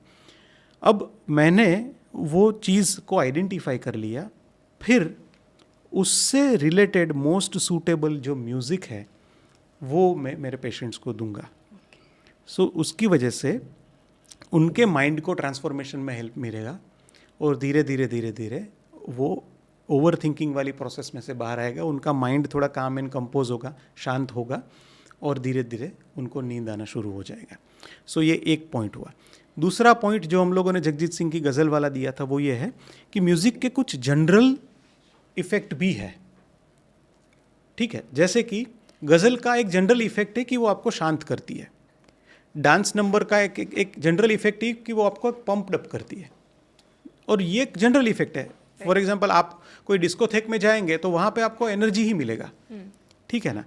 तो उसी हिसाब से हम लोगों ने कुछ ऐसे म्यूज़िक भी तैयार किए हैं जो कि इन जनरल आपके माइंड को इफ़ेक्ट करेगा, ठीक है। फॉर एग्जांपल एक म्यूज़िक है जो कि हम लोगों ने बनाया है जो स्लीप के लिए ही है, जिसमें सितार पे हम लोगों ने एक राग बजाया है और वो it is freely available in YouTube, anyone can download and listen to it. और वो आपके स्लीप पैटर्न को चेंज करने में हेल्प करेगा, आपकी स्लीप की क्वालिटी बेटर करने में हेल्प करेगा। और we have got excellent results, मतलब हम लोगों ने फेसबुक पे ऑनलाइन उसके सर्वेज भी किए हैं, उनके कुछ रिसर्च भी किए हैं और हम लोगों को बहुत ही अच्छे रिजल्ट्स मिले। हम लोग हमारे व्यूअर्स के लिए उसकी लिंक डिस्क्रिप्शन में डाल देंगे, if at all they require, it is free to download. So there are certain things also कि जो हमारे जो म्यूज़िक के थ्रू इन जनरल सभी के लिए इफेक्टिव है, और देर आर सर्टेन थिंग्स जो कि पर्टिकुलरली इफेक्टिव है। वो हमारे आयुर्वेद की तरह ही है, राइट? कि हल्दी के एक इन जनरल गुण है हमारे बॉडी में, बट पर्टिकुलर बॉडी टाइप के हिसाब से भी हल्दी की इफ़ेक्ट्स हैं। कुछ लोगों को हल्दी जो है वो ज़्यादा गर्म भी पड़ सकती है, कुछ लोगों को वो गर्म नहीं भी पड़ती है, वो बॉडी टाइप के ऊपर है। सो म्यूज़िक का माइंड के साथ सबसे पहला कनेक्शन है और फिर उसकी वजह से हमारे बॉडी पे उसका कनेक्शन है। तो अगर हमें हमारी लीवर हेल्थ अच्छी रखनी हो तो डेफिनेटली कोई म्यूज़िक है उसको आप सुनते रहे, या तो जो म्यूज़िक लवर है आप उनको अपना फ्रेंड बना ले, ताकि आपका जो लीवर है वो हमेशा हेल्दी रहे और ओवरऑल आपकी जो बॉडी है वो भी हेल्दी रहेगी। तो सर, जब इमोशंस की बात की आपने, तो अभी हम ये जो हमारी लाइफ है वो एकदम फास्ट लाइफ है, राइट? इसमें हम हमेशा ऐसे इमोशन से पास होते हैं जिसके अंदर एंग्जाइटी हो, एंगर हो, जेलसी हो, मतलब हम हैप्पी मोमेंट्स ढूंढते रहते हैं ये सारी चीज़ों को लेके, लेकिन हमें इतना आसानी से नहीं मिलती है ये सारी चीज़ें। तो ये जो हमारे इमोशनल्स जितने भी कनेक्शंस हैं वो दबे पड़े रहते हैं हमारे बॉडी, माइंड, ये सब इसके अंदर। तो उसका और लीवर का, दोनों का कनेक्शन अगर हम देखें तो क्या होगा, लीवर के ऊपर उसका कैसा असर होगा अगर हम इन सारे इमोशंस को देखें तो? Not only on liver but for the entire body, right. जैसे हम लोगों ने बात की माइंड बॉडी कनेक्शन की, इमोशंस जो है वो बहुत ही मेजर रोल प्ले करता है, ठीक है। तो डेफिनेटली लीवर में भी वो इफ़ेक्ट करता है। अगर हम स्ट्रेस्ड आउट है, अगर हम एंग्जाइटी में है, अगर हम हमारे बॉडी में ऐसे इमोशंस ज़्यादा है जैसे कि गुस्सा है, या तो जेलसी है, या तो इनसिक्योरिटीज़ है, या तो दर्द है, ये सारे इमोशंस अगर हमारे बॉडी में हमारे माइंड में ज़्यादा है तो उनका हमारे बॉडी पे नेगेटिव रिपरकशंस पड़ेंगे ही पड़ेंगे, और उसकी वजह से हमारी वो इमोशंस की वजह से उसका असर जो है वो हमारे डाइट और हमारी लाइफस्टाइल पे भी पड़ेगा, और फिर वो क्यूमुलेटिव इफ़ेक्ट क्रिएट करेगा जिसकी वजह से हमारा लीवर भी डैमेज होगा। मैं आपको एग्जांपल देता हूँ। मैंने ऐसे कई लोगों को देखा है कि जो स्ट्रेस और एंग्जाइटी में होते हैं ना, तब वो लोग ओवर स्नैकिंग करने लगते हैं, ठीक है। उनको कुछ खाना चाहिए किसी भी तरह से, सो वो मिडनाइट क्रेविंग्स होते हैं, या तो फिर अनाप शनाप कुछ भी खाते हैं, right. Over a period of time क्या होता है, it gets converted into obesity, और फिर वो ओबेसिटी की वजह से लीवर प्रॉब्लम्स शुरू हो जाते हैं, और फैटी लीवर इज़ समथिंग कि जो इमीडिएटली ट्रिगर होता है, राइट। सो रूट कॉज क्या था, इमोशनल इम्बैलेंस, बट अल्टीमेटली आपका लीवर सफ़र हुआ है। सो यहाँ पे एडवाइस ये है कि as you mentioned, stress, anxiety, ये सारी चीज़ें, कंपटीशन, ये सारी चीज़ें जो है ना वो part and parcel of life है, जो कि हम हमारे मतलब हम में से ऑलमोस्ट सभी लोग जो है वो किसी न किसी फेज़ में ये सारी चीज़ें एक्सपीरियंस करते ही हैं. द मेजर थिंग इज़ कि उसको एक्सेप्ट कर लेना पहला तो, कि ये रहने वाला है. ठीक है, we can not escape out of this. या तो फिर हम सब कुछ छोड़ छाड़ के हिमालय चले जाएं, but that is not possible, right. तो इसको एक्सेप्ट कर लेना कि ये रहने वाला है. This is part and parcel of your life. Now coming back to the more important point, कि हमको ये दिमाग में बिठा लेना है कि ये स्ट्रेस या तो ये एंग्जाइटी या तो ये इमोशनल इम्बैलेंस जो है वो हमारे बॉडी के लिए हार्मफुल है. अगर स्ट्रेस लेने से, अगर गुस्सा करने से हमारे बॉडी में फ़ायदा होता तो पूरी दुनिया वही करती. सही है. राइट, बट वो नहीं हो रहा है. And that is the cruel fact. ठीक है, वो नहीं हो रहा है. तो we should implement certain ways जो भी इजीली अवेलेबल है, ताकि हमारा माइंडसेट बैलेंस्ड आउट रहे, हमारा इमोशनल लेवल बैलेंस्ड आउट रहे, और हम धीरे धीरे धीरे हमारे माइंड को एक काम, कंपोज्ड, शांत, हैप्पी स्टेट में लेके आए. जैसे कि मेडिटेशन है, एक्सरसाइज है, गुड म्यूज़िक है, गुड बुक्स है, काउंसलिंग है. आयुर्वेद में ऐसी कई अच्छी अच्छी हर्ब्स हैं. सो ये सारी चीज़ें आपको सपोर्ट कर सकती है, जिसकी वजह से आपका इमोशंस ठीक रहेंगे, आपका गुस्सा कंट्रोल में रहेगा, आपका दर्द कंट्रोल में रहेगा, आपकी इनसिक्योरिटीज़ कंट्रोल में रहेगी, और उसकी वजह से आपका ओवरऑल बॉडी सिस्टम और आपका लीवर वो भी हेल्दी रहेगा. Right, absolutely fine sir. मुझे एक और डाउट आ रहा है कि आजकल जो डायबिटिक पेशेंट्स है वो बहुत बढ़ गए हैं. कॉमन हो गया है आजकल डायबिटीज़ होना. उसका और लीवर का आई थिंक डायरेक्ट कनेक्शन कुछ तो होना चाहिए.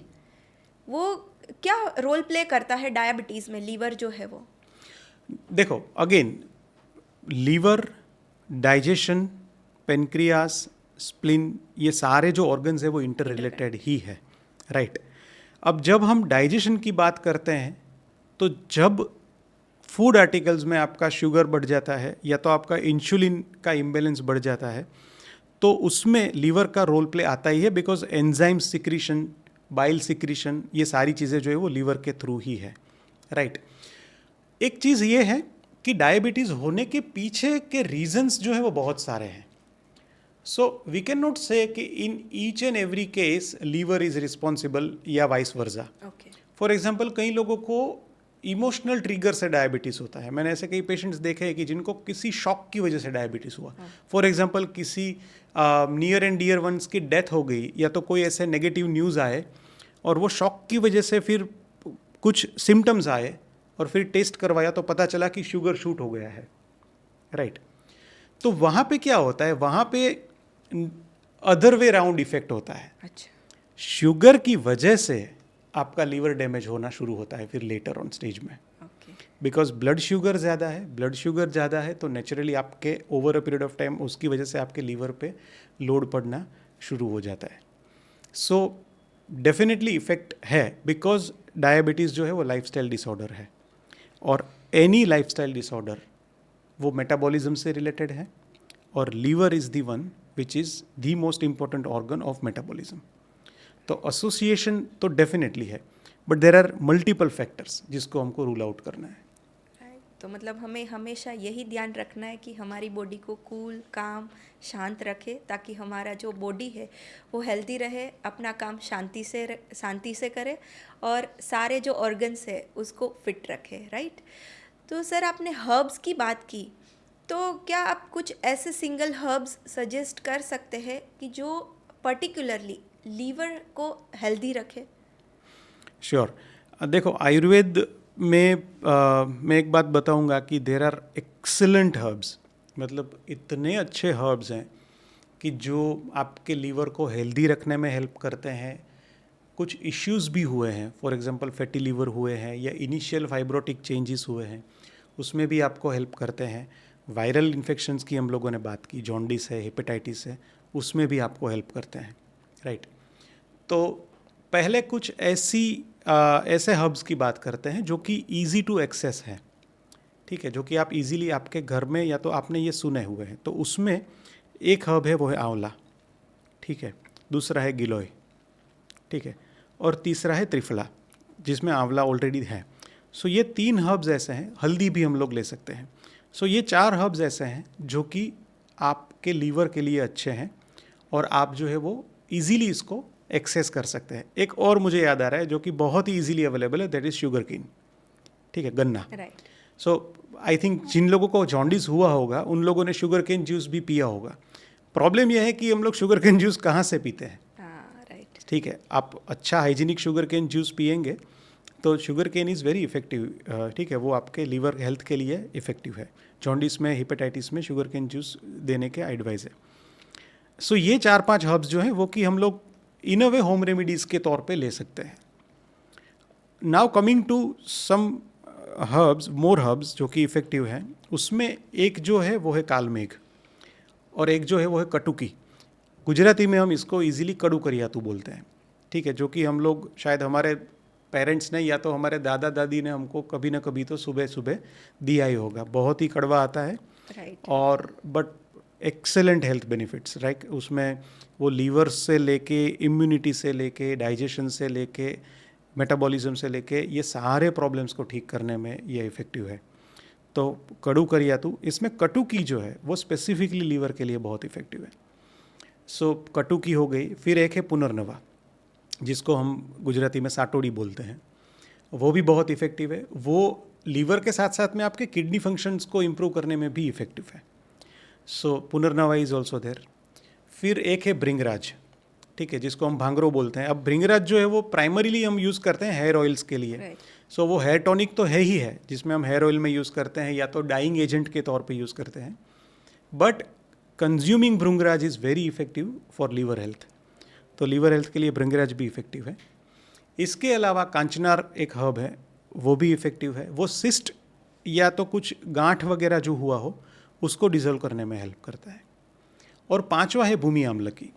ठीक है, now bhumi amalaki is again a wonderful herb जो कि आपको आपके आसपास के एरिया में इजीली मिलता है।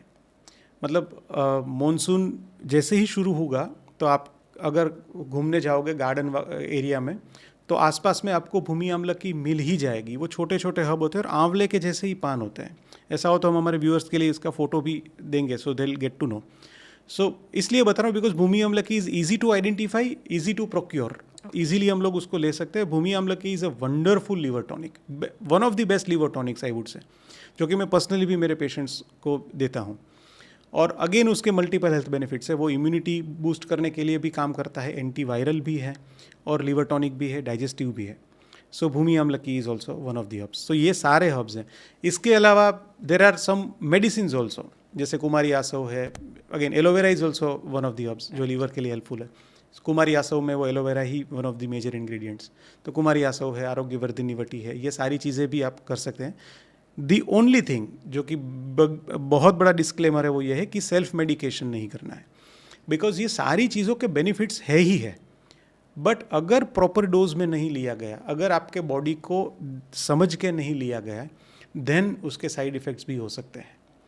So it is always advisable कि आप एक बार आपके नज़दीकी आयुर्वेदिक डॉक्टर से कंसल्ट कर लीजिए और फिर ये सारे हर्ब्स का आप यूज़ कर लीजिए उनकी डॉक्टर की एडवाइस के हिसाब से। But yes, there are wonderful herbs जो कि आपके लीवर को हेल्दी रखने में एज अ टॉनिक भी हेल्प करते हैं और अगर कुछ लीवर के प्रॉब्लम्स भी है तो उसको ठीक करने में भी हेल्प करते हैं। मतलब मेडिसिन भी है और फूड भी है आपके True. लीवर हेल्थ के लिए, True, राइट। लेकिन यही इम्पोर्टेंस है कि आपको बिना किसी डॉक्टर की सलाह के ये किसी भी हर्ब्स को यूज़ नहीं करना है अपने आप, क्योंकि उसके एडवर्स इफ़ेक्ट भी होते हैं।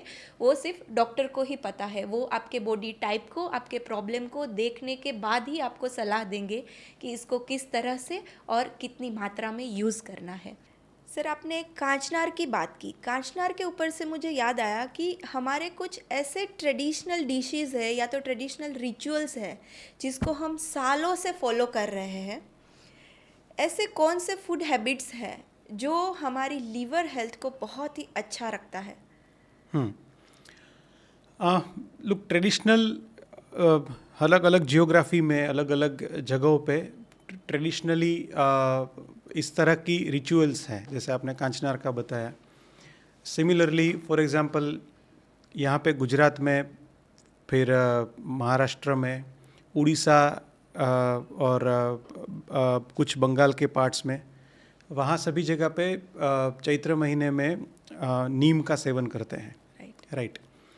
तो and it is a ritual, और यहाँ पे हम लोग रेगुलरली करते हैं। सो ये जो कुछ भी ऐसे ट्रेडिशनल रिचुअल्स है, फॉर एग्जांपल आंवले का सेवन करना, जब आंवले की सीज़न आती है, सो इनिशियली हम लोग आंवले का सेवन करते हैं, च्यवनप्राश का सेवन करते हैं। सो ये सारी चीज़ें जो है ना, वो इन अ वे हमारे बॉडी को वाइटलाइज करने के लिए, हमारी बॉडी की इम्यूनिटी सिस्टम को, हमारे लीवर को, हमारे ओवरऑल बॉडी फंक्शन को इम्प्रूव करने के लिए है। So it should be definitely followed, वो करना ही चाहिए। The only thing is that we should know our body कि हमको किस तरह से, कितनी क्वांटिटी में ये इसको करना है। फॉर एग्जांपल नीम जो है वो it is very very good, वो बहुत अच्छा है। वैसे भी हम लोगों को पता है कि नीम जो है उनके कितने फ़ायदे हैं, राइट। वो इम्यूनिटी बूस्ट करता है, एंटीबैक्टीरियल है, ब्लड प्यूरीफायर है, और वो लीवर के लिए भी बेस्ट टॉनिक है। तो चैत्र महीने में जब नीम के फ्रेश लीव्स आते हैं या तो नीम के फ्लावर्स आते हैं, तो उनको आप रेगुलरली कंज्यूम कीजिए, तो उससे ओवरऑल आपके बॉडी फंक्शन इंप्रूव होंगे। फीवर में वो बहुत इफेक्टिव है। ऐसा कहा गया है कि चैत्र महीने में अगर आप नीम के फ्लावर का या नीम के पत्तों की पेस्ट या उसका जूस पिएंगे ना, तो फिर जब मॉनसून सीज़न आएगा और उसकी वजह से, सीजनल चेंज की वजह से जो भी फीवर या तो कोल्ड एंड कफ या जो कुछ भी इश्यूज होते हैं, वो नहीं आएंगे। So it will give you that immunity, right. So definitely जो कुछ भी रीजनल फूड है, जो कुछ भी रीजनल हर्बल हैबिट्स है, उसको हमको फॉलो करना चाहिए। राइट सर, आपने नीम फ्लावर की बात की, तो साउथ इंडिया में मैंने देखा है नीम फ्लावर से वो लोग रसम भी बनाते हैं। और जो नीम फ्लावर है उसके साथ वो राइस के साथ नीम फ्लावर का पेस्ट बना के भी खाते हैं, चटनी बना के।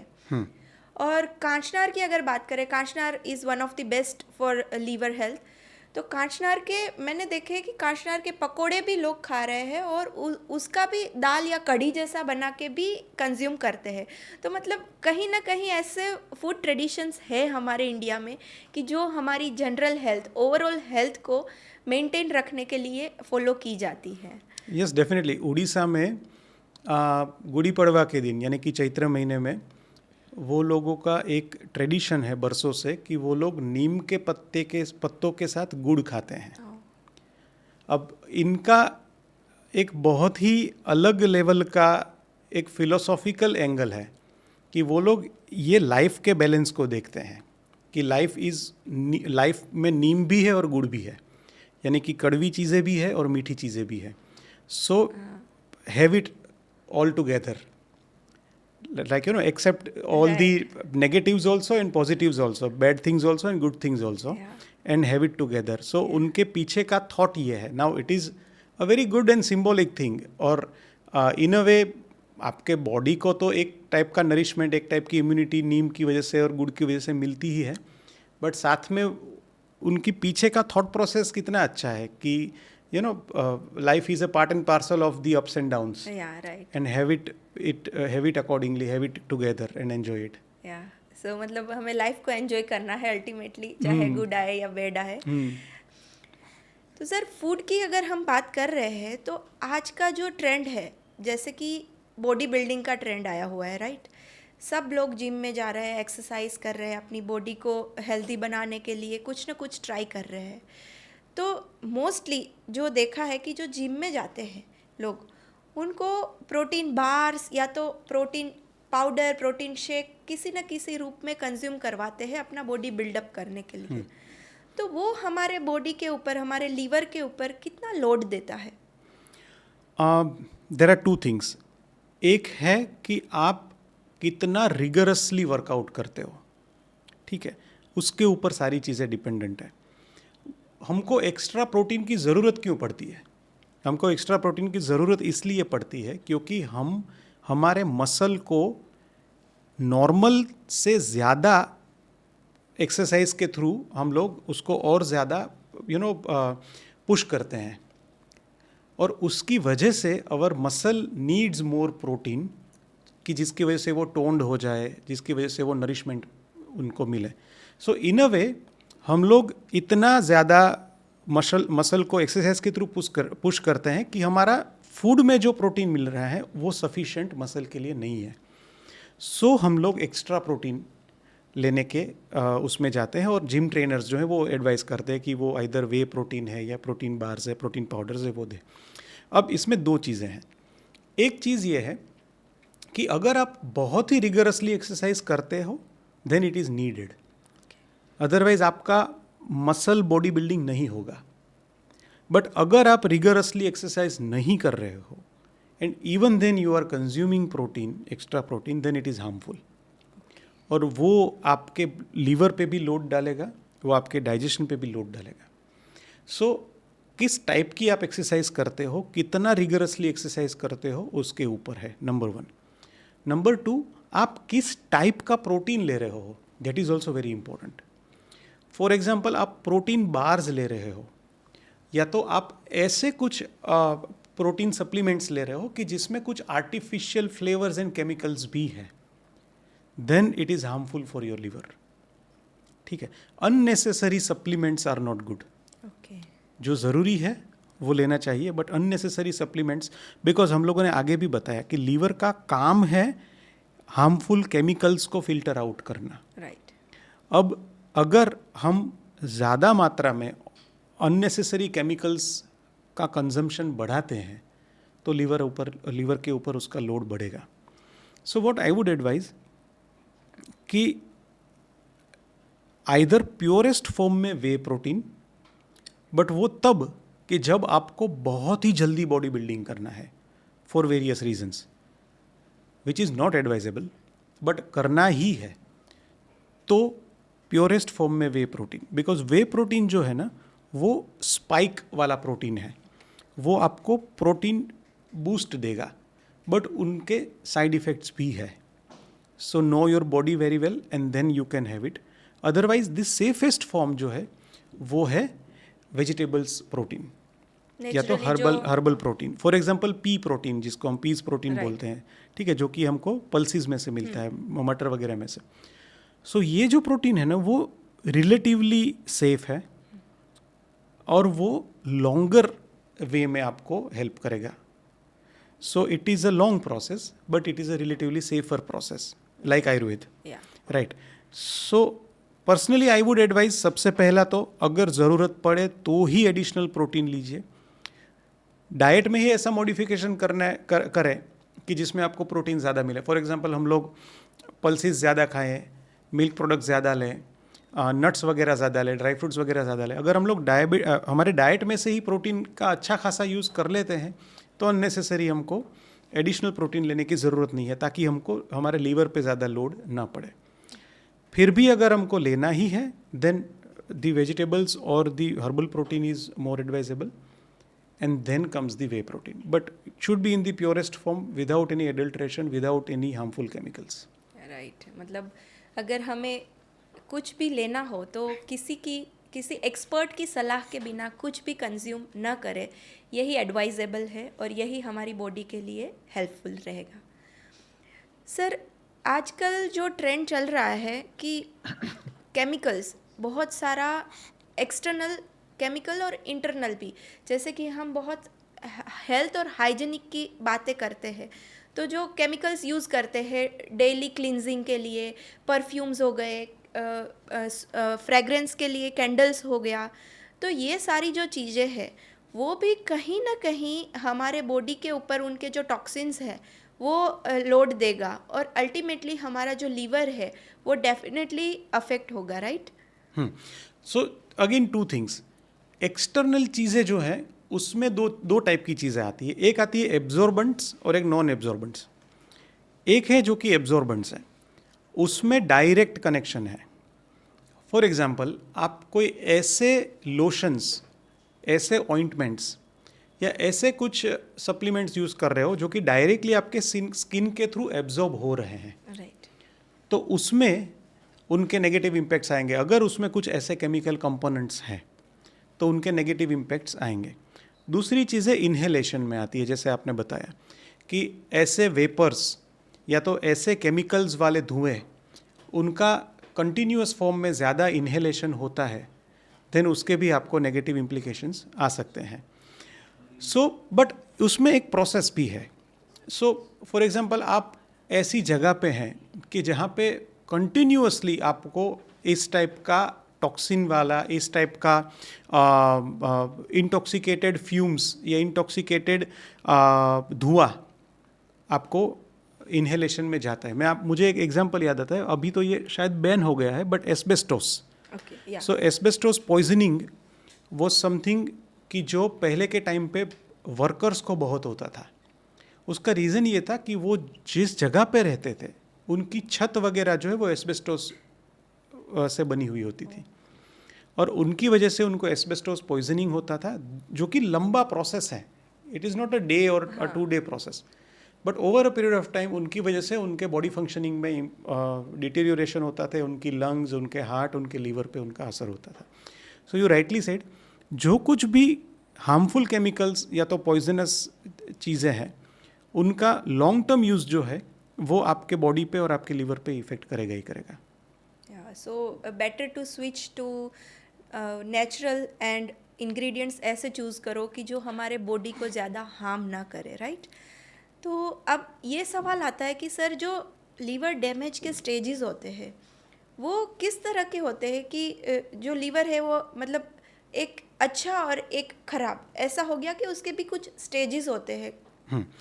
लीवर डैमेज के स्टेजेस होते हैं, जिसमें फॉर एग्जांपल सबसे पहला स्टेज जो है वो है फैटी लीवर का स्टेज, कि जहाँ पे आपके लीवर पे फैट की एक परत जमा हो जाती है। अब अगर आप इसको इग्नोर करते रहते हो, इसको इग्नोर करते रहते हो, डाइट लाइफस्टाइल में कोई चेंजेस नहीं करते हो, देन इवेंचुअली उसमें इन्फ्लामेशन बढ़ जाता है और फिर वो कन्वर्ट होता है फाइब्रोसिस में। फाइब्रोसिस यानी कि आपके लीवर की जो टिश्यूज़ है वो धीरे धीरे पोरस होती जाती है, धीरे धीरे वो स्टिफ होती जाती है, उनकी जो वर्किंग है वो कम होती जाती है, और फिर वो फाइब्रोसिस जो है वो कन्वर्ट होता है सिरोसिस में। Now cirrhosis is something which is dangerous, कि जहाँ पे आपका लीवर का फंक्शन धीरे धीरे बंद होता जाता है, और फिर उसके प्रभाव जो है वो आपकी बॉडी में विजिबली दिखाई देते हैं। हालांकि फाइब्रोसिस में भी आपके बॉडी में उसके प्रभाव दिखाई देते हैं। As we mentioned, fatty liver में ऐसा नहीं होता है कई बार कि हमको कुछ विजिबल डिफरेंस हमारे बॉडी में दिखे, बट फाइब्रोसिस और सिरोसिस में देर आर विजिबल डिफरेंसेस, कि जिसमें डाइजेशन से रिलेटेड प्रॉब्लम्स होना, ब्लड से रिलेटेड प्रॉब्लम्स होना, कई लोगों को ब्लड वॉमिटिंग होना शुरू हो जाता है, कई लोगों को एसाइटिस होना शुरू हो जाता है, जिसमें कि आपके पेट में पानी भरता है, ठीक है। बॉडी धीरे धीरे लीन एंड थीन होता जाता है, वज़न घटना शुरू हो जाता है, भूख लगनी बंद हो जाती है, यूरिन से रिलेटेड इश्यूज़ होना शुरू हो जाता है। सो ये सारी चीज़ें जो है वो आपको दिखाई देती है, जो कि आपके फाइब्रोसिस और सिरोसिस के लेवल पे होती है। यूजुअली फैटी लीवर का जो स्टेज है वो रिवर्सेबल स्टेज है, जहाँ पे हम लोग proper diet, proper lifestyle, proper medicines के थ्रू हमारे फैटी लीवर को रिवर्स कर सकते हैं। थ्रू माई एक्सपीरियंस, फाइब्रोसिस के भी कुछ स्टेज में we can hope for reversal. Cirrhosis में there are very less chances, I am not saying that there are no chances. We can extend the things for a very long period of time. We can rejuvenate our liver up to certain extent through proper diet, proper lifestyle, proper medications. Because एक बात हमको ये भी याद रखनी है कि liver जो है वो सेल्फ हीलिंग ऑर्गन है, राइट? लीवर जो है उसको अगर प्रॉपर वातावरण मिले तो लीवर टिश्यूज़, लीवर सेल्स जो है वो रीजनरेट हो सकते हैं खुद ब खुद। But at the same time cirrhosis का लेवल जो है वो बहुत ही ज़्यादा डिटीरियोरेटेड लेवल है, कि जहाँ पे लीवर फंक्शन बहुत ही ज़्यादा डैमेज हुआ है। So very less likely chances, but हम प्रॉपर मेजर्स के थ्रू लीवर को एक सपोर्ट प्रोवाइड कर सकते हैं। Okay, right. तो सर, ये जो लीवर हेल्थ की बात कर रहे हैं हम, तो आयुर्वेद में ऐसे कौन सी ट्रीटमेंट्स है जो लीवर हेल्थ को सपोर्ट करती है? सो 2 टाइप्स ऑफ ट्रीटमेंट्स, जैसे आयुर्वेद में ही कहा गया है कि एक है शोधन चिकित्सा और एक है शमन चिकित्सा। शोधन चिकित्सा माने कि जो हम लोग यूजुअली लोगों को पता हो कि पंचकर्म जिसको हम लोग बोलते हैं, जो कि प्यूरिफिकेटरी प्रोसेस है, डिटॉक्स प्रोसेस है, ठीक है। सो एक ये सारी चीज़ें हैं। शमन चिकित्सा में हर्ब्स आते हैं। सो शोधन चिकित्सा में देर आर वेरियस प्रोसीजर्स, जैसे कि विरेचन कर्म है, जैसे कि बस्ती है, ये सारे कर्म हैं जो कि आप कर सकते हो, जिसकी वजह से आपके जो दोष हैं, प्राइमरीली आपके पित्त और आपके वायु दोष, उसको आप कंट्रोल कर सकते हो और उसकी वजह से आपके लीवर हेल्थ को इम्प्रूव कर सकते हो। बट अगेन ये सारी प्रोसेस जो है वो बहुत ही डिटेल्ड और टेक्निकल प्रोसेस है। सो 100% under strict observation and strict guidance of the Ayurvedic doctor वो बहुत ज़रूरी है। और उसमें अगर मैं थोड़ा डिटेल में अगर बात करूँ, सो जैसे विरेचन हम लोगों ने बात की, तो virechan is nothing but the induced diarrhoea, कि जहाँ पे आपको डायरिया करवाते हैं, जिसकी वजह से आपके बॉडी में जो कुछ भी टॉक्सिन्स जो है वो डिपॉजिट हुए हैं वो ड्रेन आउट हो जाते हैं। और बस्ती हम जिसको बोलते हैं वो है एनिमा। सो इसमें आपको अलग अलग टाइप की बस्ती आयुर्वेद के हिसाब से देते हैं, जिसमें अलग अलग काढ़े की बस्ती देते हैं, अलग अलग ऑयल्स की बस्ती देते हैं। कई बार नेचुरोपैथी में जो बस्ती आती है उसमें मोस्टली सॉल्ट वाटर की बस्ती देते हैं वो लोग। सो जिसमें कुछ मेडिसिन नहीं होती है, बट सिर्फ सॉल्ट वाटर, थोड़ा गर्म गुनगुना सॉल्ट वाटर है, उनकी बस्ती देते हैं। और उनका मेजर जो टारगेट होता है वो होता है डाइजेशन का डिटॉक्स होना, कॉन्स्टिपेशन जो बहुत होता है, तो उनमें वो इफ़ेक्टिव है। आयुर्वेद में ये जो काढ़े वाली बस्ती या तो ऑयल वाली जो बस्ती होती है वो और ज़्यादा क्रॉनिक डिसीज़ जो होते हैं उसमें हम लोग देते हैं। So but it is all up to the doctors to decide. और बट या it is effective, definitely it is very effective. So chronic disease में panchakarma can be a very good treatment option. So ये शोधन चिकित्सा हुई जिसमें सारी थेरापीज़ हैं, और दूसरा जो है वो है शमन चिकित्सा, जिसमें सारे हर्ब्स हैं जो कि हमको कंज्यूम करने हैं, जो कि हम लोगों ने ऑलरेडी बता दिया है कि कुछ ऐसे अच्छे अच्छे लीवर टॉनिक्स हैं जो कि आप डॉक्टर की एडवाइस के हिसाब से ले सकते हो। राइट। सो आयुर्वेद भी एक पर्सनलाइज्ड ट्रीटमेंट देता है लीवर के लिए, राइट? 100%। तो अगर आपको भी ऐसी कोई भी फूड ट्रेडिशंस या डिशेस पता है तो आप कमेंट पे हमें ज़रूर बताइए, ताकि दूसरे लोग भी ये हमारा जो फूड ट्रेडिशन है वो जान सके और हमारी जो लीवर हेल्थ है और ओवरऑल हेल्थ है बॉडी की वो हम मेंटेन कर सके। So thank you so much sir. मतलब आपने लीवर क्या होता है से लेके उसकी ट्रीटमेंट तक, उसको वापस कैसे बचाया जा सकता है, उसको रिवर्स कैसे किया जा सकता है, ये सारे टॉपिक्स कवर करके मतलब ऐसा लग रहा था कि फिर से स्टूडेंट बन गए हैं, पूरी बायोलॉजी पढ़ रहे हैं। Thank you. तो होप सो कि हमारे व्यूअर्स को भी ये पूरा पॉडकास्ट इन्फॉर्मेटिव लगे, उनके सारे डाउट्स है वो ऑलमोस्ट हमने कवर कर दिए हैं। अगर फिर भी आपको कुछ भी डाउट है आपके मन में तो आप डेफिनेटली हमें कमेंट्स में या तो हमें मैसेज करके पूछ सकते हैं, हम आपको उसका सॉल्यूशन ज़रूर बताएंगे। और हेल्दी रहे, हमेशा फिट रहे, अपने लीवर का ख्याल रखें, हमेशा अच्छा खाना खाए और एक्सरसाइज करें। Thank you.